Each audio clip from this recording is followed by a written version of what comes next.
ان کی بات نہ سنے۔ انہی دنوں میں یمن کا ایک صوبادار جس کا نام طفیل بن عمر دوشی ہے، وہ کعبۃ اللہ کی زیارت کے لیے مکہ آیا۔ جب اس کے مکہ آنے کی اطلاع ملی تو ابو جہل اور اس کے تمام حوالی موالی نکل کر کے مکہ سے باہر اس کا استقبال کرتے ہیں۔ طفیل بن عمر دوشی کا بڑا زبردست استقبال ہوا۔ ابو جہل لا کر کے اپنے گھر ٹھہرایا اور ٹھہرانے کے بعد اس نے بڑی خاطر و مدارت کی، اپنے ساتھ لے جاتا، کعبہ کا طواف کراتا اور کعبہ کی زیارت کراتا۔ لیکن اس نے ایک بات بتائی، کہا سنو آپ یمن کے گورنر ہو، آپ ہمارے شہر میں آئے ہو، ہمارے شہر میں ایک انقلاب برپا ہوا ہے، ہمارے شہر میں ایک معاملہ ہو گیا ہو۔ معاملہ یہ ہے کہ ایک محمد نکلے ہیں جو اپنے آپ کو نبی اور رسول کہتے ہیں، ان کی بات جو سن لیتا ہے ان کا ہو جاتا ہے۔ وہ قرآن تلاوت کرتے ہیں، جو قرآن سنتا ہے سنتا رہ جاتا ہے۔ تم صوبہ یمن کے گورنر ہو اور اچھے شاعر ہو، تم بہت ہی خوش مزاج ہو، اس لیے ہم تم سے یہ گزارش کر رہے ہیں کہ تم کعبہ کی جب زیارت کرنے کے لیے جانا تو دیکھ لینا کہ محمد تو نہیں ہیں، اس لیے کہ ان کی جو صورت دیکھتا ہے دیکھتا رہ جاتا ہے۔ اب ابو جہل اور اس کے تمام ساتھی طفیل بن عمر دوشی کو اپنے ساتھ وقت پر لے جایا کرتے تھے، لیکن ایک روز سویرے یہی طفیل بن عمر دوشی اٹھے اور اٹھنے کے بعد کہا آج میں تنہا کعبۃ اللہ کی زیارت کروں گا اور خانہ کعبہ کے تک کا طواف کروں گا۔ وہ تنہا نکل کر کے جیسے حرم میں داخل ہوئے، ان کا داخل ہونا تھا کہ نگاہ پڑی کہ ایک بڑے حسین و جمیل چہرے والے وہ خوش کر رہے ہیں، کبھی وہ اپنی پیشانی کو زمین پر رکھتے ہیں اور کبھی اٹھ کر کے کھڑے ہو جاتے ہیں۔ طفیل بن عمر دوشی نے جب حسن دیکھا تو یقین کر لیا کہ یہی ہے محمد الرسول اللہ، یہی ہے جن کے پاس ہم کو آنے کے لیے روکا جا رہا ہے، اس لیے کہ ایسا حسین چہرہ میں نے نہیں دیکھا۔ یمن سے لے کر کے مکہ تک میں چلا آیا ہوں لیکن اتنا خوبصورت چہرہ مجھ کو دیکھنے کو نہیں ملا۔ اعلیٰ حضرت عظیم البرکت جب اپنے آقا کے حسن کو بیان کرنے پر آئے تو عرض کرتے ہیں آقا کی بارگاہ میں یا رسول اللہ، وہ کمال حسن حضور ہے، وہ کمال حسن حضور ہے کہ گمان نہ تو سے جہاں نہیں، اور یہی پھول خار سے دور ہے، یہی شمع ہے کہ دھواں نہیں۔ اس نے اتنا حسین چہرہ آج تک نہیں دیکھا تھا۔ جب بے قرار ہوا چہرے رسول دیکھ کر کے تو اپنے کان میں روئی ٹھونسے ہوئے تھا، روئی کو نکال لیتا ہے اور نکالنے کے بعد جب سرکار کی مبارک آواز کو سنتا ہے تو بے قرار ہو جاتا ہے۔ میرے آقا قرآن کی تلاوت فرما رہے تھے، وہ قرآن جو پڑھا جائے تو مومن کا دل مچلنے لگتا ہے، وہ قرآن پڑھتے رہو تو دل خوش ہوتا رہتا ہے۔ مرد مومن قرآن پڑھتا جائے کبھی اس کا دل نہیں گھبرائے گا، یہی وہ کتاب ہے جس کتاب کی تلاوت کی بنیاد پر مرد مومن گھبراتا نہیں ہے۔ میرے سرکار قرآن کی تلاوت کر رہے ہیں اور لوگ قرآن پڑھیں تو کس انداز سے پڑھتے ہیں، کتنا اچھا لگتا ہے، اور جس نبی پر قرآن نازل ہوا نبی اپنی زبان سے قرآن کی تلاوت کریں تو کس طرح سے لوگوں کا دل ان کی طرف مائل ہوگا۔ اعلیٰ حضرت عظیم البرکت اسی لیے تو فرماتے ہیں کہ نبی اپنی زبان سے قرآن کی تلاوت کرتے ہیں، یہ نبی کی زبان ہے، نبی اپنی زبان سے رب کی بارگاہ میں جو دعا فرما دے رب قبول فرما لیتا ہے۔ نبی کی زبان کبھی بھی رب کی بارگاہ سے خالی نہیں واپس ہو رہی ہے۔ اعلیٰ حضرت عظیم البرکت تبھی عرض کرتے ہیں یا رسول اللہ، وہ زبان جس کو سب کن کی کنجی کہیں، وہ زبان جس کو سب کن کی کنجی کہیں، اس کی نافذ حکومت پہ لاکھوں سلام، لاکھوں سلام۔ آقا اپنی زبان سے کہہ دے تو دیکھو کس طرح سے زبان سرکار کی پوری ہو رہی ہے۔ نبی کی بارگاہ میں ایک ڈھیٹ حاضر ہوا اور وہ کہتا ہے اے محمد آپ تو ایسے ایسے ہیں، وہ اپنے منہ کو ٹیڑھا بنا کر کے کرنے لگا۔ آقا فرماتے ہیں تیرا منہ اسی طرح سے ہو جائے، اور عرض کرتے ہیں رب کی بارگاہ میں میرے مولا اس کا منہ ٹیڑھا فرما دے۔ نبی کی مقدس زبان سے جملہ نکلتا ہے کہ اس کا منہ ٹیڑھا ہی ٹیڑھا رہ جاتا ہے، پھر اس کا منہ سیدھا نہیں ہوا۔ نبی کی شان میں نبی کے سامنے توہین کر رہا ہے تو اس کا منہ ٹیڑھا ہو گیا۔ اعلی حضرت عظیم البرکت فرماتے ہیں تو نبی کے مقدس منہ کو سمجھنا چاہتا ہے، میرے سرکار کے دہان مبارک کا حال یہ ہے کہ وہ دہن جس کے ہر بات وہی خدا، اللہ سبحان اللہ، بہت خوب، وہ دہن جس کے ہر بات وہی خدا، اور چشمہ علم و حکمت پہ لاکھوں سلام، لاکھوں سلام۔ اللہ اللہ، میرے سرکار اپنی زبان سے قرآن تلاوت فرماتے ہیں۔ جب طفیل بن عمر دوسی نے قرآن کی تلاوت کو سنا، بے قرار ہوتے ہوئے آقا کی بارگاہ میں کھڑا ہو گیا۔ میرے سرکار نماز پڑھ رہے تھے، نماز سے فارغ ہوئے، طفیل بن عمر دوسی نے پوچھا کیا آپ ہی محمد، آپ کون ہیں؟ آقا نے فرمایا انا محمد الرسول اللہ، میں محمد الرسول اللہ ہوں۔ اس نے عرض کیا کہ آپ یہ کیا کر رہے تھے؟ آقا فرماتے میں نماز پڑھ رہا تھا۔ یہ نماز کیا ہے؟ سرکار فرماتے ہیں رب کی عبادت ہے۔ رب کون ہے؟ سرکار فرماتے ہیں جس نے سب کو پیدا کیا وہ رب ہے، ہم اس کی عبادت کر رہے تھے، اپنے عابد ہونے کا اس کی بارگاہ میں اقرار کر رہے تھے، یہ رب کی عبادت ہے۔ کہا اچھا جو آپ پڑھ رہے تھے اسے پھر پڑھ کر کے سنا دیجئے۔ میرے سرکار نے کہا میں قرآن پڑھ رہا تھا۔ نبی کونین قرآن کی تلاوت فرماتے ہیں۔ طفیل بن عمر دوسی عربی شاعر بھی بڑے اچھے تھے، انہوں نے جیسے قرآن کی چند آیتوں کو سنا، عرض کیا یا رسول اللہ اب ہاتھ بڑھائیے، اسلام پیش کیجئے، مجھے کلمہ پڑھائیے۔ یمن کے گورنر کو کلمہ پڑھایا اور اسلام میں داخل فرما لیا۔ آپ سے پوچھنا چاہتا ہوں جو تلوار کی چھاؤں میں مکہ میں آیا تھا، جس کا استقبال تلوار کی چمک میں کی گئی تھی، اور خانہ کعبہ کے ارد گرد جب وہ طواف کرتا تھا تو لوگ اس کے استقبال میں کھڑے رہتے تھے، وہی صوبہ یمن کا گورنر نبی کے قدم میں حاضر ہے، اور اپنے تاج کو اتار کر سرکار کی بارگاہ میں رکھا، عرض کیا یا رسول اللہ یہ مکہ والے آپ کی بات کو جھٹلاتے ہیں، آپ یمن چلے چلیے۔ سرکار میں جس صوبے کا گورنر ہوں، آقا میں پوری کوشش کروں گا کہ سارے لوگوں کو آپ کے قریب لاؤں، آپ اسلام پیش کریں۔ آقا کریم نے فرمایا طفیل بن عمر دوسی ایک کام کرو، تم جاؤ، اللہ تعالیٰ مجھے جہاں حکم دے گا مکہ چھوڑ کر کے وہاں میں جاؤں گا۔ ہاں اگر میری اپنی مرضی ہوئی اور رب تعالیٰ کا حکم ہوا تو میں تمہارے ہی شہر میں آؤں گا، لیکن اگر رب کا حکم ہوا جس شہر میں جانے کے لیے میں ادھر چلا جاؤں گا۔ طفیل بن عمر دوسی کو سرکار نے دعا دی، طفیل بن عمر دوسی تو چلے گئے۔ اب آپ ذرا نتیجہ نکالیے، جو لوگ یہ کہہ دیا کرتے ہیں کہ مذہب اسلام تو تلوار کے زور سے پھیلا تھا، پیارے مذہب اسلام کل بھی پھیلا تھا، آج بھی پھیل رہا ہے اور قیامت تک پھیلتا رہے گا۔ مذہب اسلام کا کچھ نقصان نہیں ہوتا ہے۔ ہاں یہ اور بات ہے جب اسلام کے ماننے والے اپنی بدعقیدگیوں اور اپنی بدعمالیوں کی بنیاد پر اسلام کا چہرہ مسخ کرنا چاہتے ہیں تو اسلام کا تو کچھ نقصان نہیں ہوتا ہے، البتہ ان کا نقصان ہو جاتا ہے۔ اسلام کا کچھ نہیں بگڑتا ہے، البتہ ان کا بگڑ جاتا ہے۔ اسلام کی فطرت میں قدرت نے لچک دی ہے، یہ اتنا ہی ابھرے گا جتنا دباؤ گے وہ اسلام ہے۔ اسلام مٹا نہیں ہے، نہ مٹے گا۔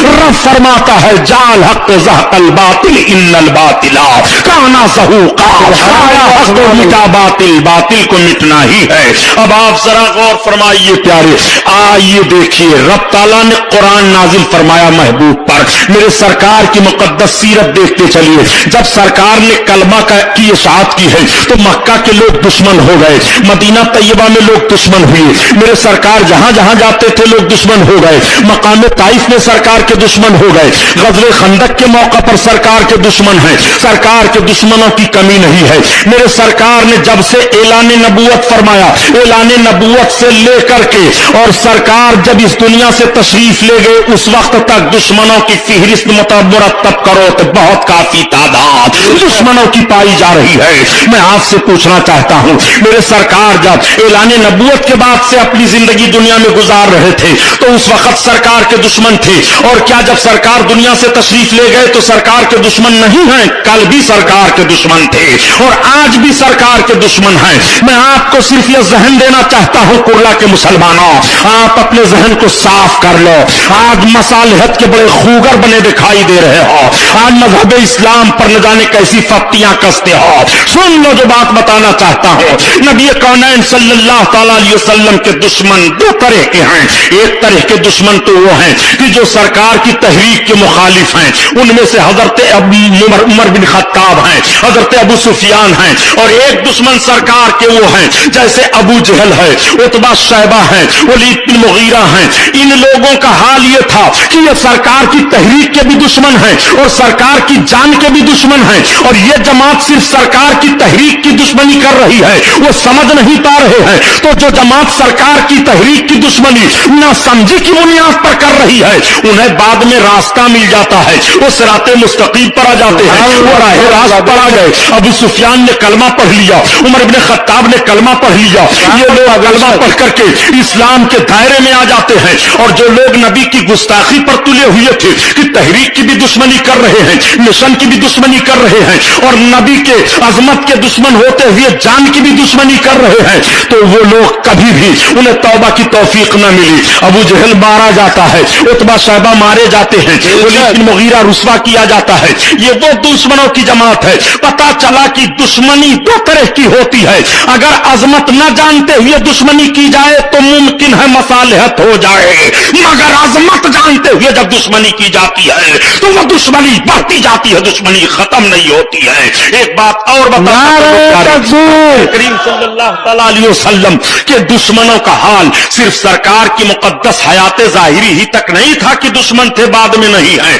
अब आपसे मैं पूछता हूं, अच्छा जब सरकार पर कुरान नाजिल हो रहा था और कोई सरकार से दुश्मनी कर रहा था तो जवाब कौन दे रहा था? किसने जवाब दिया है? आओ देखो, ये नबी कौनैन सल्लल्लाहु अलैहि वसल्लम हैं। मेरे सरकार ने जब कौम को बुलाया था, या माशरल कुरैश, ए मेरी कौम आ जाओ, सारे लोग जमा हो गए। अरब का ये दस्तूर था कि जब वो कोई बात लोगों तक पहुंचाना चाहते थे इज्तिमाई शक्ल में, तो इस तरह से कह करके बुलाते थे, सारे लोग आ जाते थे। मेरे सरकार ने जब फरमाया या माशरल कुरैश, ए कुरैश के लोग आ जाओ, सारे लोग इकट्ठा हो गए। सरकार ने फरमाया जानते हो मैंने तुम लोगों को किस लिए जमा किया है? लोगों ने कहा मोहम्मद किस लिए जमा किए हो? आका फरमाते हैं कुलू ला इलाहा इल्लल्लाह तुफलहू इन्नी रसूलुल्लाह, तुम सब के सब कलमा पढ़ लो फलाह पा जाओगे, मैं अल्लाह का रसूल हूं। मेरे सरकार ने जैसे ये ऐलान किया, बस ऐलान करना था कि सारे लोग भागने लगे। सारे लोग तो भागे, मगर उसमें सरकार का हकीकी चचा अबू लहब है,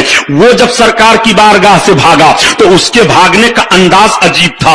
वो सारे लोग भागे तो खामोशी से सरकार का चेहरा देखते हुए भागे चले जा रहे हैं कि कोई कह रहा है हम मोहम्मद आपकी बात नहीं सुनेंगे, कोई कह रहा है आप नया दीन पेश कर रहे हैं, कोई कह रहा है कि आप कह रहे हैं अनदेखे खुदा की इबादत करो।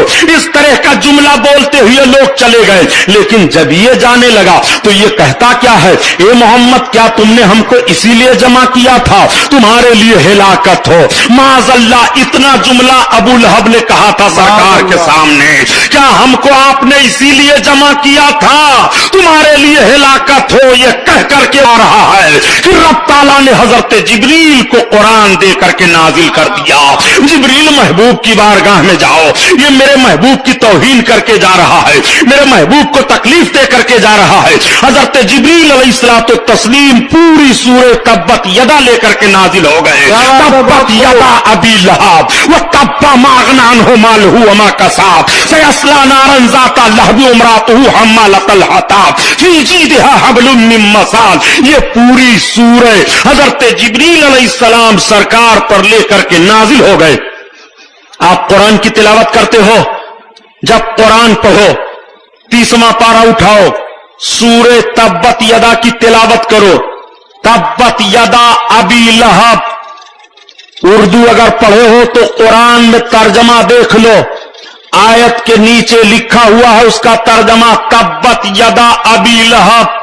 अबी लहब के हाथ टूट जाएं, रब ताला के फरमान पर गौर कीजिए। अबू लहब ने एक जुमला कहा था सरकार को, रब फरमाता है तब्बत यदा अबी लहब, अबू लहब के हाथ टूट जाएं, वो तब्बा टूट गए। अल्लाह के हबीब सल्लल्लाहु ताला अलैहि वसल्लम की शान में उसने एक मर्तबा गुस्ताखी की है, बेशक एक मर्तबा कहा है। अब आकाए करीम पर जो कुरान नाजिल हो रहा है, तब्बत यदा कयामत तक मुसलमान तिलावत करते रहेंगे और हर वक्त कहते रहेंगे तब्बत यदा, अबी लहब के हाथ टूट जाएं, अबी लहब के हाथ टूट जाएं, अबी लहब के हाथ टूट जाएं।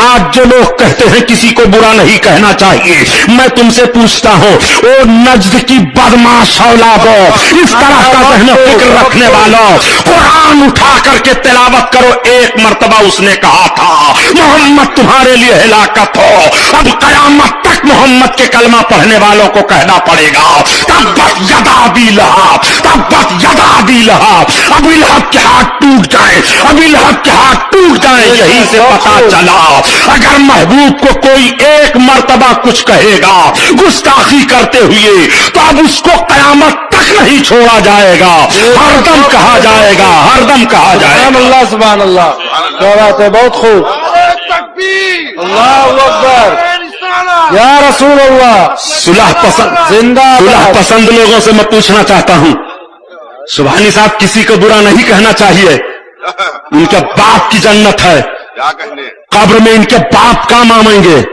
जिस नबी का कलमा पढ़ते हो, नबी के बदमाश दुश्मनों से मसालेहत का दम भरते हो, कुरान की तिलावत करो, देखो कुरान क्या कह रहा है। वो सरकार का हकीकी चचा है, अगर हकीकी चचा ने दुश्मनी की है तो रब फरमाता है तब्बत यदा अबी लहब, अबी लहब के हाथ टूट जाए, टूट गया। बेशक कयामत तक लोग यही तिलावत करते रहेंगे। और ये जो तबलीग करने चले हैं किसी को कुछ ना कहो, क्या ये सूरह तब्बत यदा तिलावत नहीं करेंगे?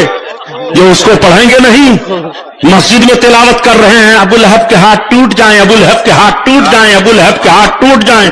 हम किसी को कुछ नहीं कहते, क्या कहने, अबू लहब को क्यों कुछ कह रहे हो? तो तुम बोल पड़ोगे कि अबू लहब ने सरकार को गाली दी थी, सरकार की शान में तौहीन की थी, अब हम उसको कयामत तक नहीं छोड़ेंगे।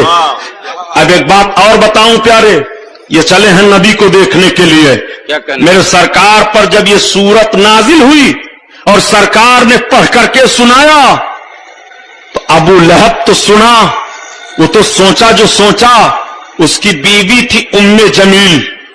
कुछ सरकार के ऐसे दुश्मन हैं जिन दुश्मनों का नाम तक कुरान ने बयान कर दिया है। उम्मे जमील को बड़ा गुस्सा आया। उम्मे जमील सरकार को हरदम कूसा करती थी, गालियां दिया करती थी। सरकार को पता पा जाती कि इस रास्ता से जाएंगे तो कूड़ा करकट कांटा उठाकर फेंक देती थी ताकि तकलीफ हो। रब ताला ने इसी सूरह तब्बत यदा में उसके शौहर को रद्द किया तो उसको भी रद्द कर दिया। रब का फरमान होता है, पूरी सूरत पढ़िए, तब्बत यदा अबी लहब व तब्बा मागनान हो मालहू वमा कसब सयस्ला नारन ज़ाता लहबी व मरातहू हम्मालतल हतब। उसकी जोरू जो लकड़ियों का गट्ठर लेकर के चलती है, क्या कहने, उसकी मौत कैसे हुई थी? वो लकड़ियों का गट्ठर लेकर के आ रही थी कि फंदा अचानक गले में फंस गया और लकड़ियों के गट्ठर के साथ वो खबीसा मर गई। उम्मे जमील हाथ में पत्थर लेती है। कुछ लोगों ने पूछा उम्मे जमील ये क्या करेगी पत्थर का? माज़अल्लाह मोहम्मद को मारूंगी। इब्तिदाए इस्लाम का दौर है। मेरे सरकार हरम शरीफ में नमाज पढ़ रहे हैं, हजरत अबू बकर सिद्दीक सरकार के बगल में हैं, आका के कदमों में खड़े हैं। उम्मे जमील अबू लहब की बीवी पत्थर लेकर के हरम में जाती है, ढूंढती है। हजरत अबू बकर फरमाते हैं मेरे करीब आई और मुझसे पूछती है, ए अबू बकर इब्ने कहाफा बताओ तुम्हारे साथी मोहम्मद कहां हैं? हजरत अबू बकर कहते हैं मैं खामोश रहा। जब वो बड़बड़ाती हुई बाहर निकल गई तो मैंने आका से अर्ज किया, मेरे सरकार ये मैं क्या देख रहा हूं? ये उम्मे जमील आपको तलाश रही है, मैं आपके बगल में हूं, सरकार मुझसे पूछ रही है और आपको नहीं देख रही है। क्या कहने? तो आका फरमाते हैं अबू बकर वो आंखें फाड़ फाड़ कर मुझे देखना चाहती थी, मगर रब को मंजूर ही नहीं है कि वो मुझे देख क्या ले। कहने, बहुत सुभान अल्लाह, सुभान अल्लाह। हरम शरीफ में उम्मे जमील जब सरकार को न देख सकी, तो तुम अगर नदवा से और देवबंद से न देख सको तो कोई ताज्जुब क्या नहीं है। कहने, क्या कहने। और सरकार को जिसने देख लिया, हजरत सुहैब रूम से आए, देख लेते हैं, कलमा पढ़ करके दाखिले इस्लाम हो गए। बिलाल हबश से आए, सरकार को देखा, कलमा पढ़ लिया। हजरत सलमान फारस से आए, सरकार को देखा, कलमा पढ़ लिया। मगर अबू जहल अबू लहब का घर बगल में है, वो नबी को देख ना सके, रब को मंजूर ही नहीं है। अंदाज हसीनों को सिखाया नहीं जाता और गुस्ताख को महबूब दिखाया नहीं जाता। नारे तकबीर, नारे रिसालत, मसलके आला हजरत अल्लामा सुबहानी साहब, सुभान अल्लाह, अच्छा, सुभान एक बात और बताता चलूं, जब सरकार अपनी हयाते जाहिरी से दुनिया में थे बहुत खूब। और ऐलाने नबूवत के बाद लोगों ने दुश्मनी करना शुरू की, तो जब तक मेरे सरकार हयाते जाहिरी से दुनिया में थे तब तक कुरान नाजिल हो रहा है, और जो जो दुश्मनी कर रहा है उसका मुंह तोड़ जवाब कुरान दे रहा है। क्या कहने। अब जब कुरान का नुजूल खत्म हुआ, वही का सिलसिला खत्म हुआ, सरकार इस दुनिया से तशरीफ ले गए, तो क्या सरकार के दुश्मन नहीं होंगे? होंगे। तो अब किसको जवाब देना है?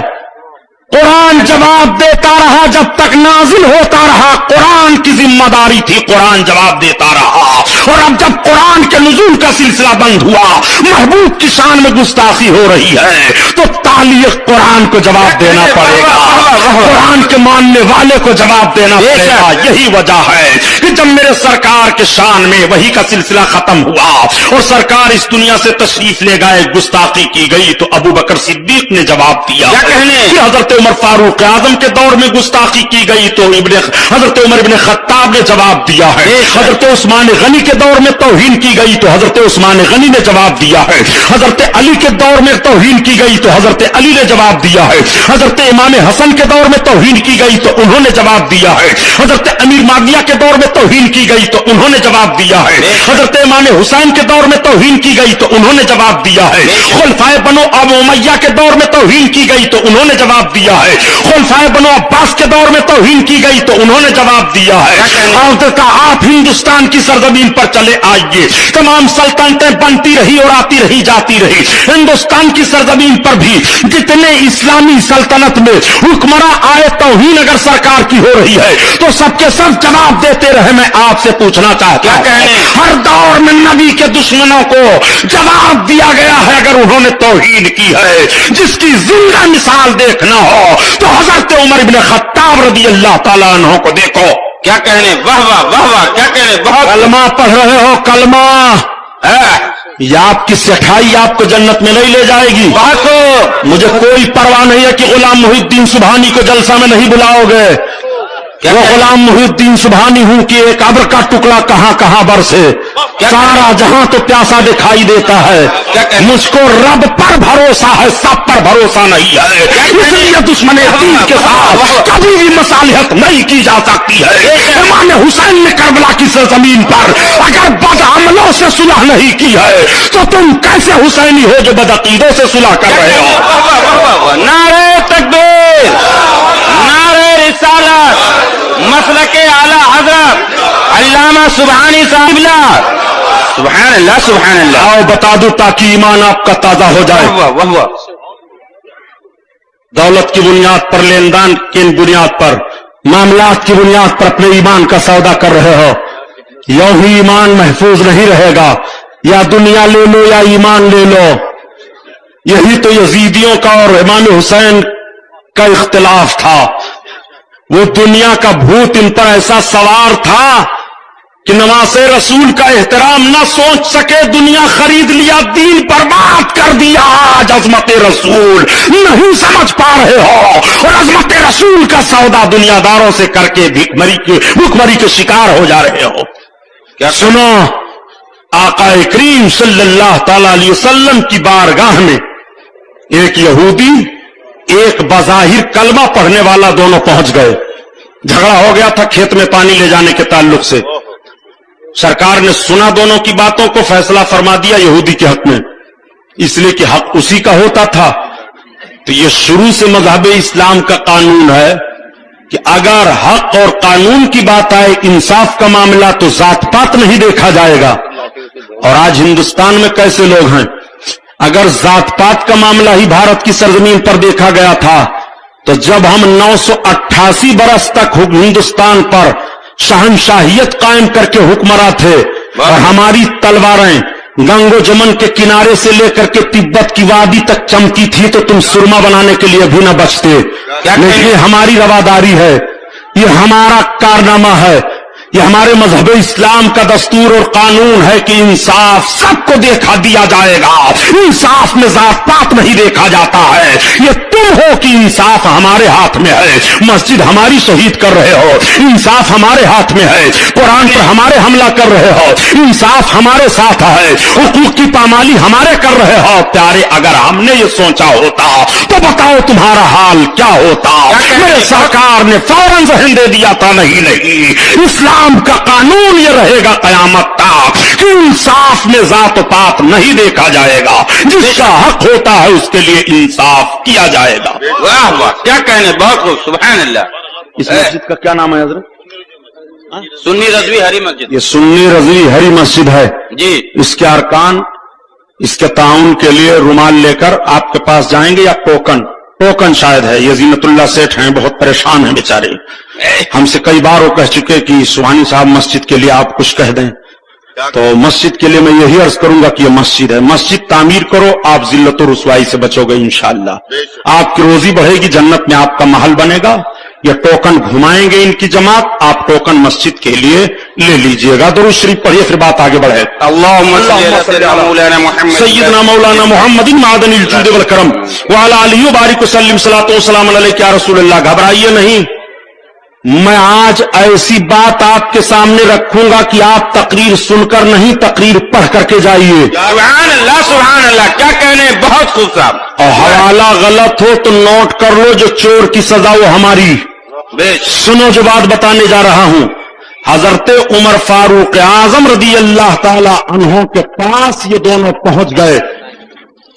मुनाफिक जो बज़ाहिर कलमा पढ़ता था, उसने कहा सुनो चलो हम चलते हैं उमर इब्ने खत्ताब के पास। तो उस यहूदी को ताज्जुब हुआ, उसने कहा ताज्जुब है कि तुम नबी का कलमा पढ़ते हो और अपने नबी का इंसाफ नहीं मानते। कहा चलो उमर इब्ने खत्ताब के पास। दोनों हजरत उमर इब्ने खत्ताब के पास पहुंचे, और जब दोनों सरकार के गुलाम के पास पहुंचे और बात बताई, तो यहूदी ने सिर्फ इतना ही कहा था कि उमर इब्ने खत्ताब, आप जिस नबी का कलमा पढ़ते हो, नबी ने मेरे हक में फैसला दिया है। मुनाफिक से पूछा जो बाज़ाहिर कलमा पढ़ता था, क्यों? कहा सरकार ने तो उन्हीं के हक में फैसला दिया है। कहा ठीक, फिर यहां क्या हुआ है? कहा आपसे फैसला चाहता हूं। कहा ठीक, मैं फैसला किए देता हूं। घर के अंदर गए, तलवार उठाई, फजा में बुलंद किया, गर्दन मार दिया। क्या कहने, यहूदी कांपने लगा। आपने फरमाया तू मत कांप। हजरत उमर फारूक आजम के दरवाजे पर बज़ाहिर कलमा पढ़ने वाले की लाश तड़प रही है। ऐलान हुआ कि उमर इब्ने खत्ताब ने मार दिया कलमा पढ़ने वाले मुसलमान को। सरकार को इत्तला मिली, आका इरशाद फरमाते हैं उमर मोमिन को कत्ल नहीं करेंगे। क्या कहने है, मेरे सरकार का फरमान सुनो, इल्मे गैब यहीं से मेरे आका का साबित हुआ। क्या कहने, लोगों ने अर्ज किया या रसूल अल्लाह, उमर ने मुसलमान को मार दिया। आका फरमाते हैं उमर मोमिन को कत्ल नहीं करेंगे। जब सरकार हजरत उमर के घर पहुंचे जायजा लेने के लिए, तो मेरे आका पर वही नाजिल हो गई। रब ने कुरान नाजिल फरमा दिया, महबूब जो तुम्हारा फैसला न माने वो मोमिन है ही नहीं। क्या कहने, वाह वाह वाह वाह, बहुत खूब। अब देखिए, आप जरा फैसला लीजिए। सरकार के फैसले का इनकार कर दिया था, माना नहीं, तो उसकी गर्दन हजरत उमर फारूक आजम ने मार दी और कुरान ने ऐलान कर दिया कि जो नबी का फैसला ना माने वो मोमिन नहीं है। अब आप अपने दिल में गौर करके देखिए कि नबी का फैसला है, नबी फरमाते हैं, बहुत ध्यान से इस बात को सुनिएगा। मौलाना साहब तब ऐसा है, तब ऐसा है, तब इधर से है, तब उधर से है, तब यहां से है, तब वहां से है। क्या कहने, तब ये हुक्म कैसे है, तब इधर लगा दीजिए, तब उधर लगा दीजिए। تھوڑا سا کوئی گنجائش مار دیجئے مسئلہ حل ہو جائے. گنجائش مار رہے ہیں دین کے معاملے میں. کیا کہنے وہ معلوم ہو رہا ہے کہ رمضان شریف کا چندہ ہے. سیٹ صاحب تھوڑا سا بڑھا دیجئے, تھوڑا سا بڑھائیے, تھوڑا سا بڑھا دیجئے. کیا کہنے سیٹ صاحب پھولے بالکل غبارہ ہوئے چلے جا رہے ہیں. سنو, مزاج دیکھو. آقا کریم صلی اللہ تعالی علیہ وسلم کا فیصلہ نہ مانے مومن نہیں ہے. کیا کہنے بہت خوب. اب آپ جب رات میں سو تو سوچو کہ کتنے سرکار کے فرمانوں کو آپ نہیں مان رہے ہو اور دعویٰ کرتے ہو ہم مومن ہیں. کتنے فرمانوں کو آپ نے جھٹلایا. سنو کتنے فرمانوں کو آپ جھٹلا رہے ہو. یہ مسلم شریف کی حدیث ہے. آقا کریم صلی اللہ